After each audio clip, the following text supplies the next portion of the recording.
wife's on her way. Be here any minute. Oh, Mr. Jones, I'll be over there to help you in just a minute.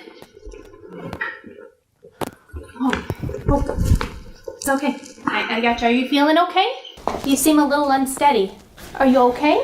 I don't feel so good. Okay, let's get you back to the bed. I think I'm gonna... Oh. Position yourself behind the unsteady person and get as close to them as possible. Place your arms around their waist or under their arms. If they are wearing a gait belt, hold on to the belt. Move one of your legs so that it is under the client's buttocks. As the person starts to fall, you can gently lower them to the floor as they slide down your leg. Here, I gotcha. Nice and slow. Okay, how are you doing? Do not try to move the person. Stay with them and use the call bell or other notification device to call for help. We're gonna need to get you up to the bed, but I'm gonna call for some help first, okay? A nurse should assess the person before they are moved and complete an incident report per your facility's policy.